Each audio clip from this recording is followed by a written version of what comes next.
Est-ce que vous avez déjà entendu parler du concept de orgasmic birth? Je suis tombée par hasard sur ce concept-là lorsque j'étais enceinte de euh, soit mon deuxième ou mon troisième. Puis ça m'avait vraiment marqué. Puis c'est là que j'ai réalisé que l'accouchement, c'est un acte sexuel. Ben, dans le fond, simplement dit, orgasmic birth, qu'est-ce que c'est? C'est de mettre l'emphase lors de l'accouchement sur le plaisir sexuel afin d'avoir un orgasme lors de l'accouchement. Des fois, ça vient chez certaines femmes naturellement. Il y en a qui, ou sinon, qui font des actes sexuels pour, pour avoir un orgasme. Et le but d'avoir un orgasme durant le travail, ben, ça aide à,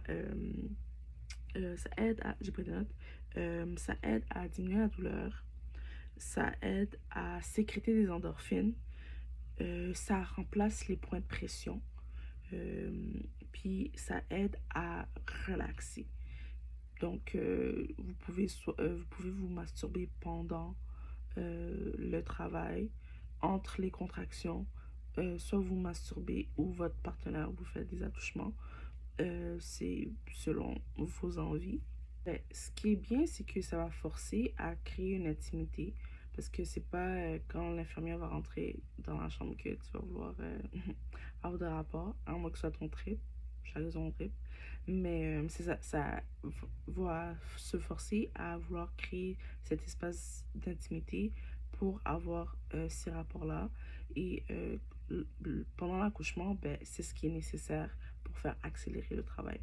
Euh, le sentiment de sécurité, la solitude, la confiance au lieu d'accouchement, euh, la paix, la relaxation. Donc, c'est tous des éléments que... c'est les mêmes éléments qui sont nécessaires pour des rapports sexuels comme pour l'accouchement. Tu sais, comme on dit, comme je dis souvent, ben, le bébé vient de la même façon que... Le bébé va sortir de la même façon qu'il est arrivé, tu sais.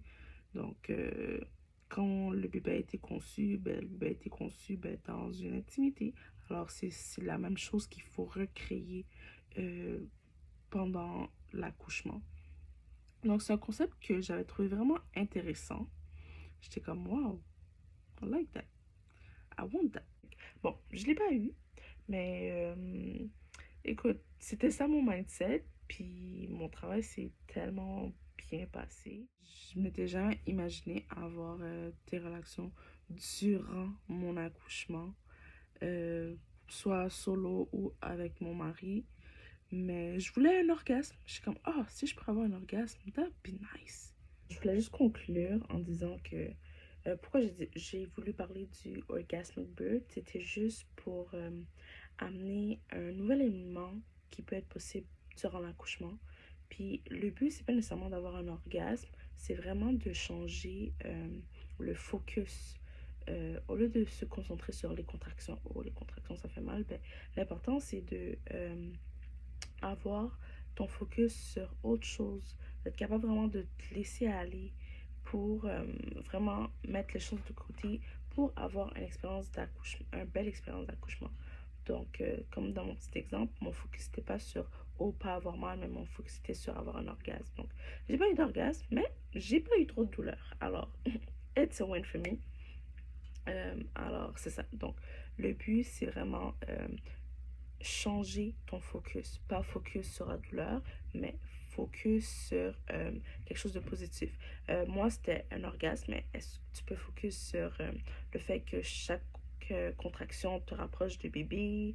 Tu peux focus sur tout, euh, tout ce que tu ressens. Des fois, tu n'es même pas toute là. Alors, le concept clé, c'est vraiment changer le focus. Puis c'est pour ça aussi que les points de pression sont vraiment bons parce que ça enlève le focus de ton ventre, puis on met la pression ailleurs pour que tu puisses avoir plus, euh, pour avoir une autre sensation ailleurs, donc tu vas moins penser à ton ventre. Alors voilà, et puis on se revoit une prochaine fois.